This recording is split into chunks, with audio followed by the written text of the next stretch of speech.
Good morning Telangana. నేను సంగప్ప. ఈరోజు పత్రికల్లో మెయిన్ బ్యానర్ న్యూస్ చూసినట్టయితే గత నెల 21వ తేదీన ఎపెక్స్ కమిటీ మీటింగ్ జరిగింది. రెండు రాష్ట్రాలకు సంబంధించి కృష్ణా జలాల వివాదం వినియోగం సంబంధించి రెండు రాష్ట్రాల్లో ఉన్నటువంటి భిన్నాభిప్రాయాలకు సంబంధించి కేంద్ర జలవనరుల శాఖ మంత్రి ఉమాభారతి సమక్షంలో రెండు రాష్ట్రాల ముఖ్యమంత్రులు కూర్చొని మాట్లాడారు. అయితే దానికి సంబంధించినటువంటి మినిట్స్ని నిన్న కేంద్ర జలవనరుల శాఖ రెండు రాష్ట్రాలకు పంపించింది. అయితే అందులో కేవలం మినిట్స్ మాత్రమే పంపించింది. కేంద్రం ఎలాంటి సూచన కానీ సలహా కానీ ఇవ్వలేదు. దానికి సంబంధించి మళ్ళీ మీరు ఎప్పుడు కావాలంటే అప్పుడు అపెక్స్ కమిటీ మీటింగ్ పెడతామని మాత్రమే చెప్పింది. అదొక వార్త ప్రధానంగా అన్ని పత్రికల్లో ఉంది. అందులో ఈనాడు మెయిన్ బ్యానర్గా తీసుకుంది. ఇక రెండో వార్త చూసినట్టయితే మొన్నటి వర్షాలకి రైతులు తీవ్రంగా నష్టపోయారు. ముఖ్యంగా సోయాబీన్ ఈసారి పత్తి వేయకూడదు అని చెప్పి అటు శాస్త్రవేత్తలు సీఎం చెప్పడంతో చాలామంది మొత్తం సోయా వేశారు ఈసారి. అయితే మొన్నటి వర్షాలకి సోయా బాగా నష్టపోయిందని చెప్పి ఈనాడు ఒక మెయిన్ బ్యానర్ న్యూస్ తీసుకుంది. ఆశలు తుంచిన వాన అన్న బ్యానర్తో ఆ వార్తని పబ్లిష్ చేసింది.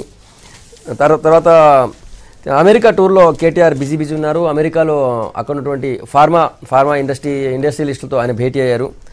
హైదరాబాద్లో ఉన్నటువంటి ఫార్మా ఇండస్ట్రీస్ని అవుటర్ బయటకు పంపేందుకు మనం ప్రయత్నం చేస్తున్నాం. దానికి సహకరించాలి, మీ సూచనలు సలహాలు కూడా ఇవ్వాలని చెప్పి అక్కడ ఉన్నటువంటి ఫార్మా ఇండస్ట్రియలిస్ట్తో నిన్న కేటీఆర్ మాట్లాడారు. ఆ వార్త ఒకటి ప్రధానంగా ఉంది.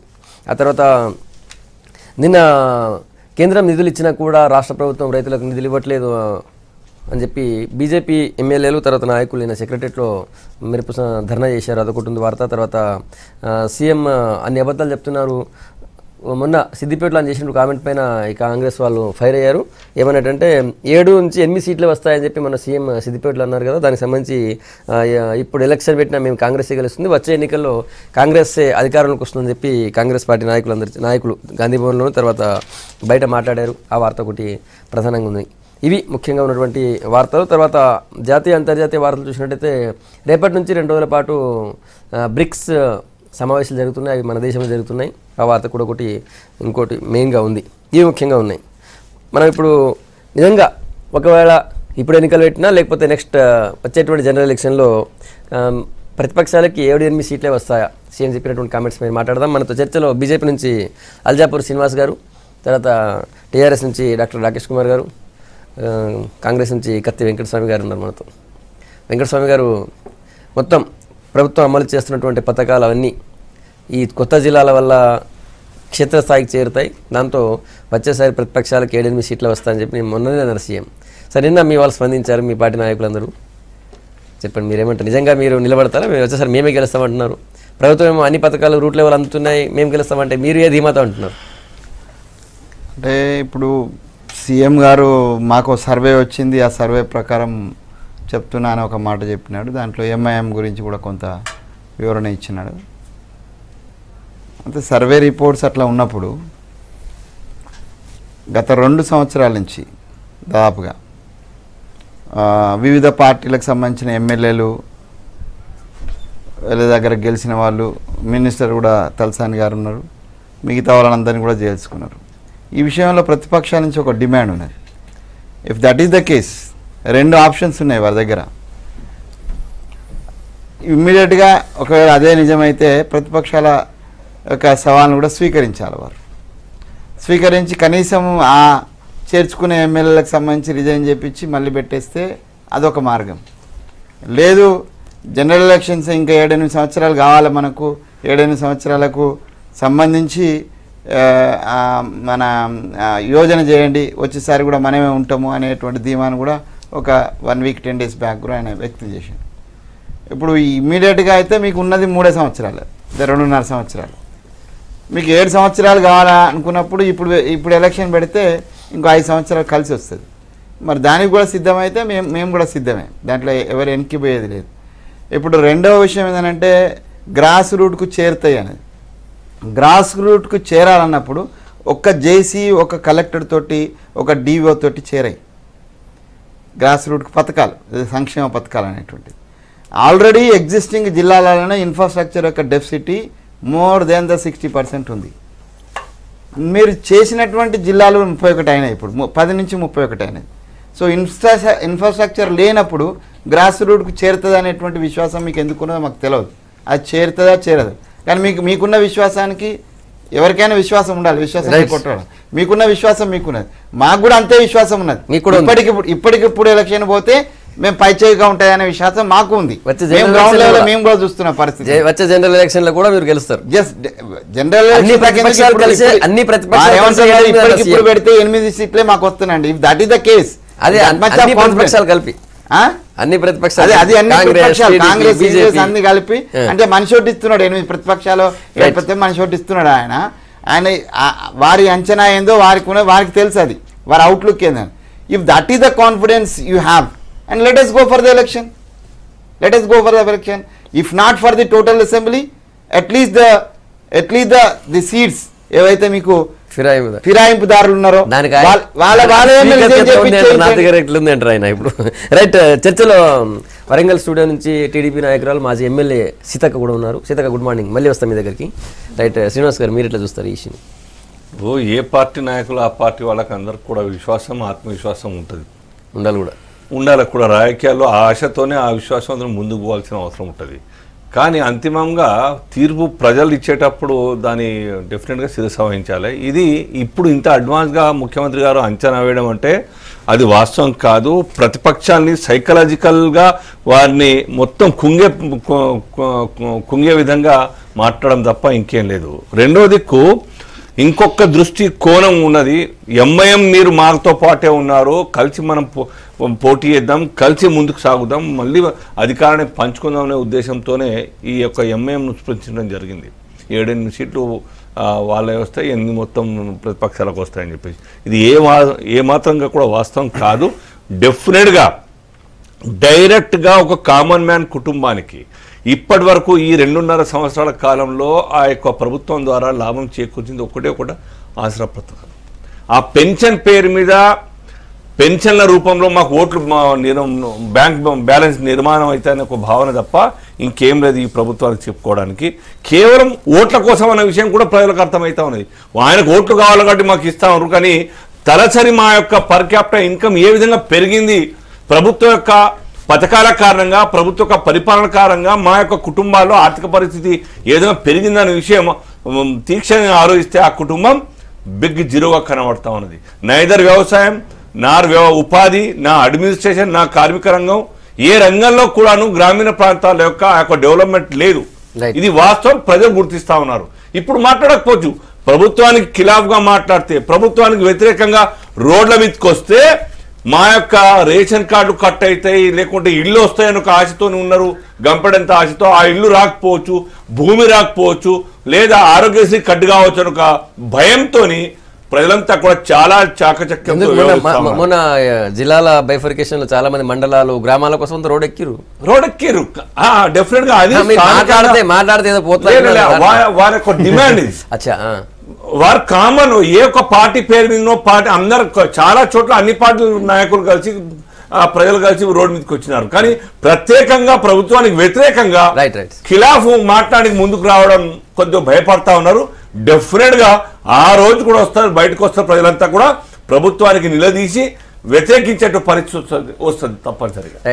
సీతక్క, మీరెట్లా చూస్తారు ఈ ఇష్యూని? ప్రతిపక్షాలకు 7-8 సీట్లు వస్తాయని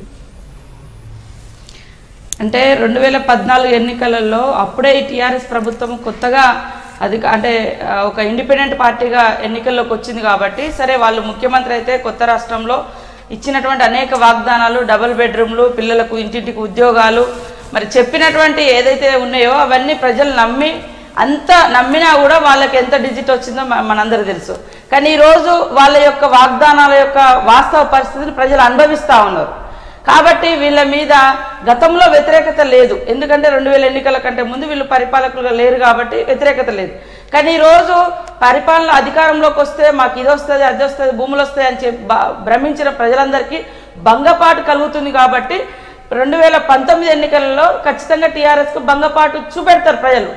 కానీ ఇవాళ ప్రజల్ని మభ్యపెడుతూ వీళ్ళదే వస్తాట అంటే మళ్ళీ అధికారం మాదే అని ప్రతిపక్ష నాయకులు ఇవాళ చూస్తే ఇతర పక్షాల నుంచి నిర్వీర్యం చేయడం కోసము నాయకులను కొనుగోలు చేసి అసలు ప్రజల వాయిస్ లేకుండా చేసే కుట్ర జరిగింది.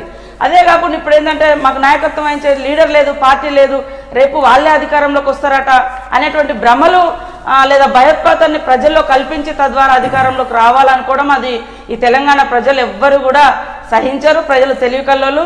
గతంలో వీళ్ళ మీద వ్యతిరేకత అనేది లేదు, వీళ్ళ పరిపాలన చూడలేదు కాబట్టి వీళ్ళకి అవకాశం ఇచ్చారు. కానీ ఇప్పుడు చూస్తూ ఉన్నారు దసరా పండుగ రోజు ఏదైతే వాళ్ళు చెప్తున్నారో పెన్షన్లు, దసరా పండుగ కూడా వాళ్ళకు ముసలి వాళ్ళకి పెన్షన్ రానటువంటి పరిస్థితి, అనేక రకాల ఇబ్బందులతో ఉన్నారు. ఇవాళ రైతుల గురించి కేసీఆర్ గారు పంట బాగుంది, ఆయన వ్యవసాయం బాగుండగానే ఆయన ఒక 10 ఎకరాల్లో బావి దవ్వుకొని మోటార్లు పెట్టుకొని పంట పండించుకుంటే ఎండాకాలంలో పంట పండింది, వర్షాకాలంలో కూడా ఆయనకు పంట పండింది. కానీ ఇక్కడ రైతులకు అతివృష్టి అనావృష్టి పెద్ద ఎత్తున రైతాంగం నష్టపోతే బాగా పంటలు పండినాయి, ప్రతిపక్షాల కళ్ళు మండుతున్నాయని. అయ్యా ఒకసారి క్షేత్రస్థాయికి రా, నువ్వు నీ ఫామ్ హౌస్ క్షేత్రాన్ని వదిలిపెట్టి రైతు క్షేత్రంలోకి వస్తే ప్రజలు నీకు అనుకూలమైన తీర్పు ఇస్తారా, వ్యతిరేకమైన తీర్పు ఇస్తారా? ప్రజల్లోకి వచ్చిందే లేదు, ఎలక్షన్లకు మీటింగ్లకు వస్తారు, లేదా ఓపెనింగ్ లకు సిద్దిపేటకో లేకుండా ఇంకొకటి ఓపెనింగ్ లో పోతారు.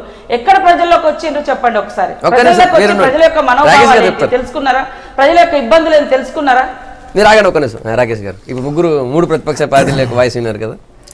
ఒకటండి, ముఖ్యమంత్రి గారు స్పష్టంగా చెప్పడం జరిగింది, ఏవైతే అభివృద్ధి పథకాలు చేపడుతున్నామో ఈరోజు మిషన్ కాకతీయతోటి గ్రౌండ్ వాటర్ లెవెల్ మీరు చూడండి, ఈరోజు పేపర్లో స్టాటిస్టిక్స్ వచ్చాయి, లేకపోతే గ్రౌండ్ వాటర్ డిపార్ట్మెంట్ ఇచ్చింది. దాదాపుగా నిజామాబాద్ లాంటి జిల్లాలో 20 మీటర్ల డెప్త్కు ఉన్నటువంటి గ్రౌండ్ వాటర్ 7 మీటర్స్కి వచ్చేసి, అంటే ఒక 13 మీటర్స్ రైజ్ అయింది.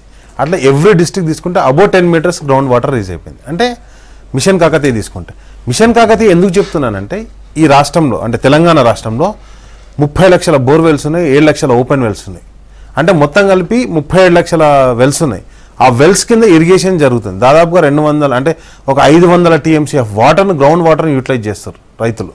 కాబట్టి వాళ్ళకి కావాల్సింది ఏంది? Ground water. దాన్ని ఇంప్లిమెంట్ చేయడం జరిగింది. కాబట్టి రైతులంతా అంటే వాళ్ళు వ్యవసాయానికి అనుకూలంగా ఉంది. అదేవిధంగా ఈరోజు ప్రాజెక్టులు తీసుకుంటే ఉమ్మడి ఆంధ్రప్రదేశ్లో నాట్ ఓన్లీ తెలంగాణ, గోదావరి మీద కావచ్చు, తెలంగాణలో ఎక్కడ కూడా ఒక 100 టీఎంసీ రిజర్వాయర్ కూడా కట్టిన పాపాన గత పాలకులు పోలేదు. ఒక 100 టీఎంసీల రిజర్వాయర్ చెప్పండి నాకు, అంటే ఏదైనా ఒక ప్రాజెక్ట్ చెప్పండి తెలంగాణ మొత్తంలో. అంటే ఆ దుస్థితికి తెలంగాణ నెట్టివేయడం జరిగింది. ఈరోజు ల్యాండ్ ఎక్విజిషన్ ప్రాబ్లమ్స్ ఇవన్నీ ఉన్నా కానీ ఎక్కడికక్కడ ప్రాజెక్టులు ఏ విధంగా డెవలప్ చేయాలనేది ఒక ప్రణాళిక రూపొందించుకోవడం జరుగుతుంది. అంటే సామాన్య ప్రజలకు ఏవైతే అవసరమో, ఎవరైతే వ్యవసాయం భారతదేశం మొత్తం కూడా వ్యవసాయం ప్రధాన జీవన విధానం కాబట్టి ఆ వ్యవసాయానికి ఏ విధంగా అనుదానాలు ఇయ్యానో అది ముఖ్యమంత్రి గారు స్పష్టంగా దానికి ఒక ప్రణాళిక రూపొందించి ఇవ్వడం జరుగుతుంది. ఇక అంటే ప్రజలకు కావాల్సింది. అండ్ నెక్స్ట్ వచ్చేసి మీరు మెదక్ బై ఎలక్షన్ చూడడం జరిగింది, వరంగల్ బై ఎలక్షన్ చూడడం జరిగింది, అదేవిధంగా జిహెచ్ఎంసీ ఎలక్షన్ చూడడం జరిగింది. ఇవన్నీ పోగా ఒక 2 ఎమ్మెల్యేలు మరణించిన తర్వాత జరిగినటువంటి బై ఎలక్షన్లో కూడా అక్కడ సానుభూతి పనిచేయకుండా అభివృద్ధి అనేది పనిచేసింది. కాబట్టి ఎక్కడికక్కడ ఎలక్షన్లు ఎప్పుడు జరిగినా కానీ టీఆర్ఎస్ పార్టీకి, టీఆర్ఎస్ ప్రభుత్వానికి ప్రజలు అండదండలుగా ఉంటున్నారు, స్పష్టమైన మెజార్టీ ఇచ్చేసి. అది గ్రౌండ్ కాదు అనుకుంటే మరి ప్రతిపక్షాలకు మేమేం సమాధానం చెప్పాం. ఎక్కడికక్కడ గ్రౌండ్ నుంచేనే కదా సమాధానం వచ్చేది. ఆ సమాధానం తీసుకొని ఈరోజు మాట్లాడడం జరుగుతుంది. ఇక్కడ వరకేంది అభివృద్ధి, ప్రజలు వాళ్ళ నాడి. ఇక దీంట్లోకి వచ్చేసి టీడీపీ పార్టీ అనేది ఇక్కడ కనుమరుగైన పార్టీ. అది అంటే ఈస్ట్ ఇండియా కంపెనీ భారతదేశానికి స్వతంత్రం ముందు తర్వాత అన్నట్టు తెలంగాణకు ముందు, తెలంగాణ తర్వాత. ఎందుకంటే మీకు సింపుల్ ఎగ్జాంపుల్ చెప్తా. బీహార్ నుంచి ఛత్తీస్గఢ్ విడిపోయినప్పుడు అక్కడ ఆర్జేడీ అనేది అతిపెద్ద పార్టీ, ప్రాంతీయ పార్టీగా. కానీ ఈరోజు ఆర్జేడీ పార్టీ అనేది ఛత్తీస్గఢ్లో మీకు ఎక్కడ కనిపించవు. అంటే బికాస్ ఆఫ్ ఎక్కడైతే నాయకత్వం ఉంటుందో ఆ నాయకత్వ ప్రాంతంలోనే అభివృద్ధి చెందుతుంది. కాబట్టి అక్కడ ఈరోజు టీడీపీ పార్టీ అనేది మన రాష్ట్రానికి సంబంధించిన పార్టీ కాదు, అది ఆంధ్రప్రదేశ్కి సంబంధించిన పార్టీ మా ఉద్దేశంలో. అంటే నాట్ ఓన్లీ మీ తెలంగాణ ప్రజల ఉద్దేశంలో. అండ్ నెక్స్ట్ వచ్చేసి తెలంగాణ ప్రజల ఉద్దేశం అయితే 15 సీట్లు ఇచ్చిరండి. అందుకే కదా ఓటుకు కేసు మీరే చేసారు. ఎందుకు తెలంగాణ ప్రజల్ని ప్రభుత్వాన్ని తట్టుకోలేక అక్కడ మీరు మాట్లాడిన తర్వాత నేను మాట్లాడతా. మీరు చెప్పినప్పుడు మేము విన్నాం, మేము చెప్పింది మీరేనండి. మరి అందుకే కదా ఓటుకు కేసుకు ఎందుకు పాల్పడ్డారు మీరు? అంటే ఎందుకు కొనుగోలు చేద్దాం అనుకున్నారు? ఏ ప్రభుత్వాన్ని, ప్రజాప్రభుత్వాన్ని కూలగొట్టడానికి, వ్యాపారులతో కలిసి కుట్ర చేసినటువంటి పార్టీ మీది. మీరు మాట్లాడేది ప్రజాస్వామ్యం గురించి. నేను చెప్పేది దేశంలోని రాజకీయ పరిస్థితి వ్యవస్థను రద్దు చేసి మండల స్థాయిలో ప్రజలకు అధికారాన్ని కట్టబెట్టినటువంటి పార్టీ, అధికార వికేంద్రీకరణ చేసినటువంటి పార్టీ. అంటే ఇప్పుడు మేము జిల్లాలో కూడా అదే కదా అధికార వికేంద్రీకరణ, దాన్ని కూడా ఒప్పుకోండి. మండలాలు వికేంద్రీకరణ ఒప్పుకున్నాం, జిల్లాల వికేంద్రీకరణ కూడా మీరు ఒప్పుకోండి. మేమేమంటున్నాం, పార్టీల గురించి మాట్లాడుతున్నాం. ఇక్కడ టీడీపీ పార్టీ ఇంకో పార్టీ అని కాదు, ఒక్కొక్క ప్రాంతంలో ప్రాంతీయ పార్టీలు నాయకత్వం ఎక్కడ ఉంటే అక్కడనే మనుగడ సాగిస్తే తప్ప ఇంకొక మనుగడ ఉండదు అని చెప్పి చెప్తున్నాం. నెక్స్ట్ వచ్చేసి బీజేపీ పార్టీ మెదక్ బై ఎలక్షన్లు జరిగేటప్పుడు బీజేపీ పార్టీకి అభ్యర్థి కరువై లేకపోతే మెదక్ కావచ్చు వరంగల్ కావచ్చు 2 బై ఎలక్షన్ కామెంట్ చేశారు కదా మీ ఇద్దరు అభ్యర్థులు. అక్కడ దేవయ్య పోటీ చేసిండు, ఆయన ఏడున్నాడో, ఇక్కడ జగ్గారెడ్డి పోటీ చేసిండు, ఆయన ఏడున్నాడో. ఇద్దరు అభ్యర్థులు చెప్పండి. నెక్స్ట్ వచ్చేసి దేశం మొత్తంలో అరే ఎంత దురదృష్టకరమైన సిచ్యువేషన్ ఉందంటే సర్జికల్ స్ట్రైక్ లో గురించి చెప్పుకునే బీజేపీ పార్టీ జమ్మూ కాశ్మీర్ లో మా పార్టీ అధికారంలో ఉందని చెప్పుకోలేని దుస్థితిలో ఉన్నారు. వాళ్ళని నేషనల్ అధ్యక్షుడు ఇంతవరకు జమ్మూ కాశ్మీర్ కు పోలే. అసలు సిచ్యువేషన్ లో బీజేపీ పార్టీ కాబట్టి 5 ఎమ్మెల్యేలు ఉంటే 4 కార్పొరేటర్ చేశారు.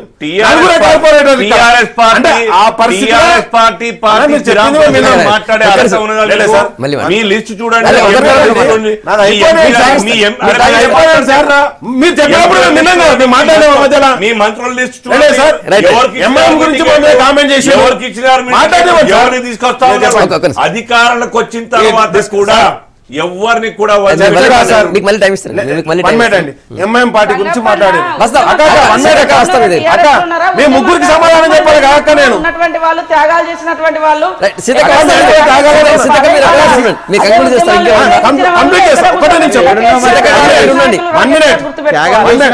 ఇక్కడే ఉన్నామన్నా ఎక్కడికి పోలే. కానీ ఒకటి నేను అనేది ఏంటంటే ఎందుకు ఆత్మవంచన ఎంఐఎం పార్టీ ఉన్నది. ఎంఐఎం పార్టీ గురించి మాట్లాడేటప్పుడు నేను ఒకటే అడుగుతున్నా, వీళ్ళకు ఉన్నది 5 ఎమ్మెల్యేలు ఒక ఎమ్మెల్సీ. దాంట్లో 4 ఎమ్మెల్యేలను ఒక ఎమ్మెల్సీనేమో స్టేజ్ మీద కూర్చొని పెట్టుకుంటారు ఎవరు ప్రధానమంత్రి వచ్చినప్పుడు. మరి రాజాసింగ్ ఎవరికి భయపడి మీరు డయాస్ మీద కూర్చొని పెట్టుకోలే అంటే మహారాష్ట్రలో మీతో కలిసి పోటీ చేసినందుకు, బీహార్లో మీతో కలిసి ఎక్కడ పోటీ నేను అయిపోయి అంటే ఎంఐఎం పార్టీ సహజ మిత్ర పార్టీ అని చెప్పేసి అన్నాం. ఎందుకంటే ఓటుకు నోటు ఇన్సిడెంట్ జరిగినప్పుడు ఆ పార్టీ బీజేపీలో భయపడుతున్నారు, ఎంఐఎం భయపడే రాజాసింగ్ ను పైన డయాస్ మీద పెట్టుకోలేదు సార్. అట్లాంటి పార్టీ రాజాసింగ్ ఎందుకు కూర్చోవాలి?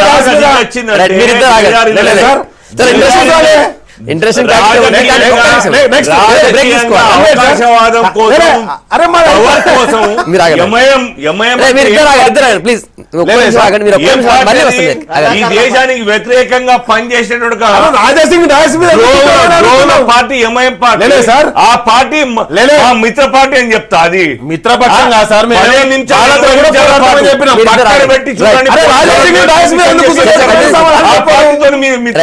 ప్రతిపక్షాల పరిస్థితి దాని మీద వచ్చిన సర్వే మీద సీఎం చేసిన కామెంట్ మీద మాట్లాడుతున్నాం. రాకేష్ గారు మీరు బీజేపీ గురించి చెప్పారు, రైట్. మీరు కాంగ్రెస్ పరిస్థితి అని చెప్పండి ఇప్పుడు మీ దృష్టిలో.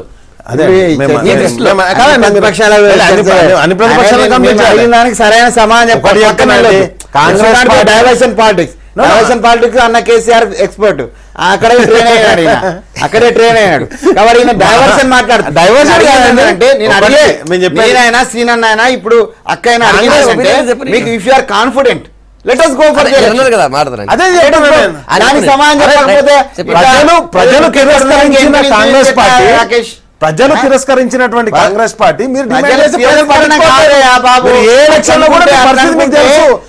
ఒకటే ఈ రోజు అన్న 1 మినిట్ అన్న నేను ఒకటే చెప్తున్నా. కాంగ్రెస్ పార్టీ పరిస్థితి ఈ రోజు ఎటు పట్టాడు పోతుర్రు. మీకు సిద్ధాంతం లేదు, మీకు పద్ధతి లేదు. తెలంగాణ ప్రజలే మా సిద్ధాంతం, తెలంగాణ గురించే సిద్ధాంతం మాది. వాళ్ళంతా కూడా తెలంగాణ పుట్టిన వాళ్ళే. మేము ఒకటే అంటున్నాం, ఒకటే చెప్తున్నాం. ఈ రోజు ఇప్పటివరకు జరిగినటువంటి బై ఎలక్షన్ ఎక్కడ కూడా కాంగ్రెస్ పార్టీ లేదు, కాంగ్రెస్ పార్టీ లేదు. కాబట్టి మేము ఒకటే చెప్తున్నాం, ప్రజల బాగోగులే టీఆర్ఎస్ పార్టీ సిద్ధాంతం. ఒకటి ఇంతకుముందు అన్న ఒక మాట అన్నాడు, డిస్ట్రిక్ట్లకు ఇప్పటికే 60% డెఫిషిట్ అంటే 70 సంవత్సరాలలో 49 సంవత్సరాలు పరిపాలించిన కాంగ్రెస్ పార్టీలో ఉన్న మీరు ఇప్పటికి 60% డెఫిషిట్ అంటే 2.5 సంవత్సరాలు ఇది. మేము ఒకటే అంటున్నాం, ఆ డెఫిషిట్ ని కూడా తీరుస్తాం. మేము ఎక్కడికక్కడ మేము చెప్తున్నాం కదా, ఎక్కడికక్కడ మేము సెవెంటీస్ లో మేము అధికారం మీరు చేసారు, ఏమేం చేసారు కాబట్టి మిమ్మల్ని పక్కన కూర్చొని పెట్టారు, పక్కన కూర్చొని పెట్టారు. అందుకే ఒకటే కాంగ్రెస్ పార్టీ అనేది సౌత్ ఇండియా మొత్తంలో కాంగ్రెస్ పార్టీ కనుమరుగైపోతుంది. కాంగ్రెస్ పార్టీ అలయన్స్ పార్టీలతో కాంగ్రెస్ పార్టీ కనిపించదు. తమిళనాడు ఉందా, కేరళ ఉందా, లేకపోతే ఎక్కడికక్కడ కూడా రేపు రాబోయే కాలంలో కాంగ్రెస్ పార్టీ అనే సౌత్ ఇండియాలో వేరే రాష్ట్రాలకి మన దగ్గర మనకు అయిపోయింది. ఒక జనరేషన్ అయిపోయింది సార్. నేను చెప్పేది ఏంటంటే ఆ నాయకత్వం ఎవరైతే ప్రజల గురించి ఆలోచించే నాయకత్వం ఆ పార్టీలో కనుమరుగైపోయింది అనే విషయం నేను చెప్తున్నాను. ఇప్పుడు ఒక్క వాస్తవాన్ని ఆయన ఒప్పుకున్నాడు. కాంగ్రెస్ పార్టీలో ప్రజల గురించి ఆలోచించే నాయకత్వం ఉంది గతంలో అనేటువంటిది చెప్పాలి. అంతకంటే కమిట్మెంట్ ఉన్నటువంటి నాయకత్వం ఇలా మేము వచ్చినాము. Don't worry. అండ్ మీ కేసీఆర్ గారికి ఉన్న కమిట్మెంట్ అంటే మాకు కూడా కమిట్మెంట్ ఎక్కువనే ఉన్నది. ఇవాళ నీ సిద్ధాంతం గురించి మాట్లాడుతున్న Congress party the national party. Congress party సిద్ధాంతాన్ని గురించి మాట్లాడేటటువంటి స్థాయిలో అసలు టీఆర్ఎస్ ఉన్నదని అనుకున్నాం. ఎందుకంటే టీఆర్ఎస్ కు అసలు సిద్ధాంతమే లేదు కదా.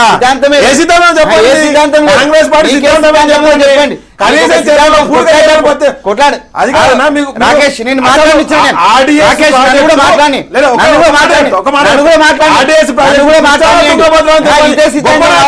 నేను నన్ను కూడా మాట్లాడి నేను ఏమంటున్నానంటే టీఆర్ఎస్ పార్టీ సిద్ధాంతం బేసిక్ సిద్ధాంతంకి సంబంధించినటువంటి ఆలోచన చేసిన వాళ్ళల్లో నేనొక్కని. తప్పకుండా కూర్చొని చేసిన వాళ్ళలో మీకు తెలుసు, నాకు తెలుసు. తెలంగాణ స్థానిక ప్రజల యొక్క సంక్షేమ టీఆర్ఎస్ పార్టీ యొక్క సిద్ధాంతం. ఆ బేసినే గెలిచి వచ్చినాం. కానీ ఇలా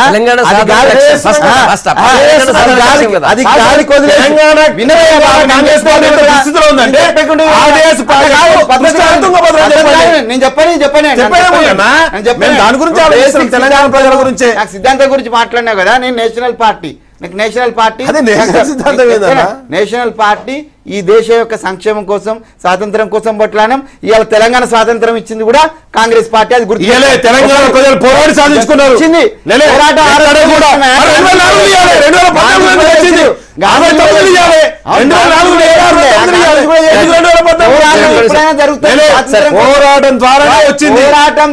పోరాటం జరుగుతుంది. ఎప్పుడైనా జరుగుతుంది పోరాటం.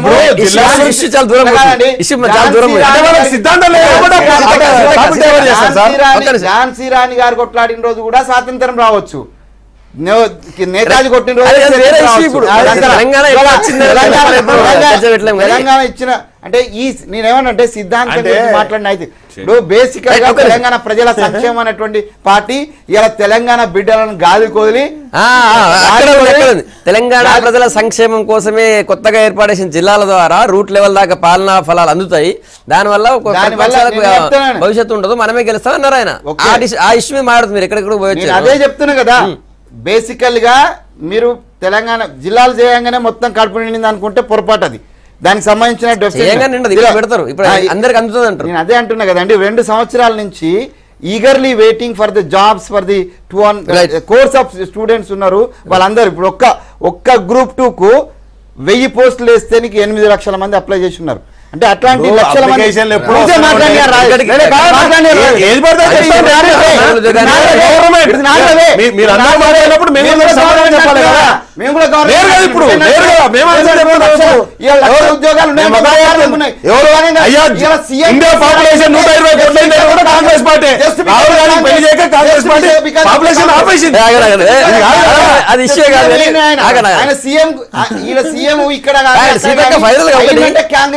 కాంగ్రెస్ పార్టీ తెలంగాణ ఇస్తేనే అయ్యిండ్రు.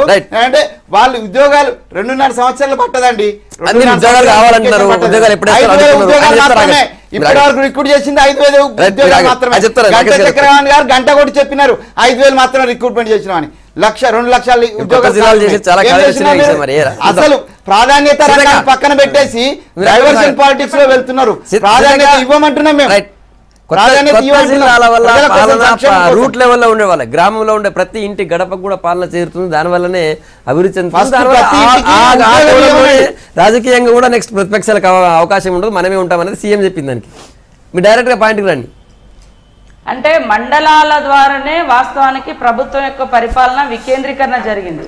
మండల వ్యవస్థ ద్వారా మండల అధికారులు ఆయా మండలాల్లో కరెక్ట్గా పనిచేసి గ్రామాల్లో కనుక పథకాలు అందిస్తే సరిపోతుంది. దాంట్లో ఏం లేదు. కానీ జిల్లా అధికారి ఉంటేనే అక్కడ అవుతుంది అనేది కాదు. కాకపోతే దగ్గర నుంచి పర్యవేక్షణ కొనసాగడానికి జిల్లాలు అవసరం.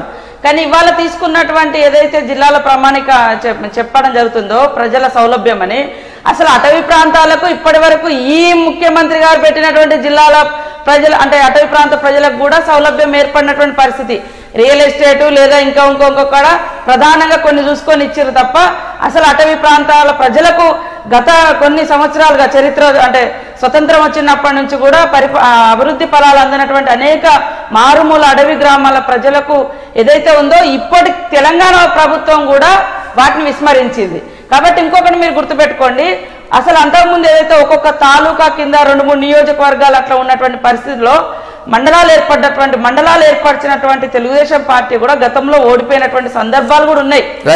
అది ఇవాళ జిల్లాలు చేయగానే మొత్తం జిల్లా కలెక్టరే జిల్లా ఆఫీసుల కాడికి వచ్చి ప్రజల సమస్యలన్నీ అయిపోతాయి.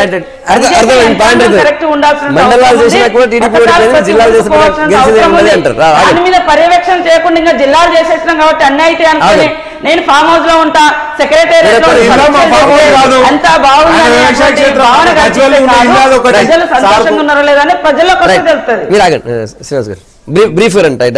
నిన్న పోచారం శ్రీనివాస్ రెడ్డి గారు ప్రెస్ మీట్ లో నేను చూశాను మొత్తం డాటా 2.5 years లో వాళ్ళు చేసిన రైతులకు ఏం చేసినామని చెప్పి విషయం ముఖ్యమంత్రి గారు వారిని పొగుడుతూ మాట్లాడుతూ ఉన్నారు. ఈ మాటలతోనే ప్రజల్ని మళ్ళీ ఒక్కసారి ఊహాలోకంలో తీసుకెళ్లే ప్రయత్నం ప్రెస్ ద్వారా చేస్తా ఉన్నది ఈ ప్రభుత్వం. ఏది మాట్లాడినా ఏ స్కీమ్ తీసుకున్నా 1,50,000 కోట్లు, 1,00,000 కోట్లు, 80,000 కోట్లు, 75,000 కోట్లు అని ఇచ్చినామని చెప్తా ఉన్నారు. అసలు రాష్ట్ర రెవెన్యూ బడ్జెట్ ఎంత, రియల్ గా రిసీట్స్ ఎన్ని వస్తున్నాయి, ఈ యొక్క ప్లాన్డ్ ఖర్చులు అన్ప్లాన్డ్ ఖర్చులు ఎంత డివైడ్ చేసి ఒక శ్వేతపత్రం రిలీజ్ చేయమని చెప్పండి. ఏ కుటుంబానికి ఈ ప్రభుత్వం ద్వారా డైరెక్ట్ గా లాభం జరిగిందని చెప్పండి. ఇవన్నీ కూడా భ్రమలు కల్పించే ప్రయత్నం, ఇది సాధ్యం కానటువంటి ఈ మాటలతోని ప్రభుత్వం మళ్ళీ ఒక్కసారి గెలవాలనే ప్రయత్నం చేస్తున్నదే.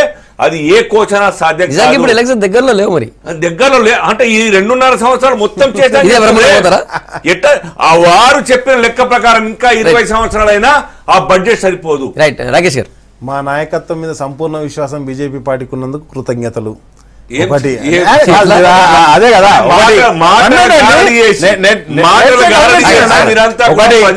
మేమైతే బీహార్ లో ఎలక్షన్లలో మేము ఓడిపోతే పాకిస్తాన్ లో పటాకులు కార్చుకుంటామని చెప్పేసి డివైడ్ అండ్ పాలసీలో మేము ఎక్కడికైతే పరిపాలన కొనసాగించాలి. ఈ రోజు సీతక్క అన్నదానికి మండలాల బైఫర్గేషన్ చేసేటప్పుడు మా ముఖ్యమంత్రి గారు ఆ మండలాల బైఫర్గేషన్లో యాక్టివ్గా పనిచేసింది కాబట్టి ఆ మండలాల ఫలాలు ఏ విధంగా అందుకునే డిస్ట్రిక్ట్ బైఫర్గేషన్ ద్వారా కూడా ఆ ఫలాలు అందుతాయనే ఉద్దేశంతో దాన్ని ఈరోజు డిస్ట్రిక్ట్ బైఫర్గేషన్ చేయడం జరిగింది. కాబట్టి ఎక్కడికక్కడ పాలనా సౌలభ్యం గురించే ఈరోజు డిస్ట్రిక్ట్ బైఫర్గేషన్ చేసిర్రు. ప్రజలకు సంపూర్ణమైన పాలన అందుతుంది, ప్రజల నీడ్స్ అన్ని తీరుతున్నాయి. కాబట్టి తప్పకుండా ప్రతిపక్షాలన్నింటినీ ఒకటే ఘటన మొత్తం కూడా సమాప్తం చేస్తారని చెప్పేసి ముఖ్యమంత్రి గారు చెప్పారు. థ్యాంక్ యూ రాకేష్ గారు, వెంకటస్వామి గారు, టైం లేదు, అల్జాపూర్ శ్రీనివాస్ గారు ఒక్క క్షణం ఏంటంటే మీరు చెప్తే మళ్ళీ ఇప్పుడు రాకేష్ గారు టైం ఇవ్వాలి. థ్యాంక్ యూ వెంకటస్వామి గారు. సీతక్క గారు, గుడ్ మార్నింగ్ తెలంగాణ. మీ అభిప్రాయం చెప్పినందుకు రేపు మళ్ళీ మార్నింగ్ ఇదే టైం కలుద్దాం. Stay tune.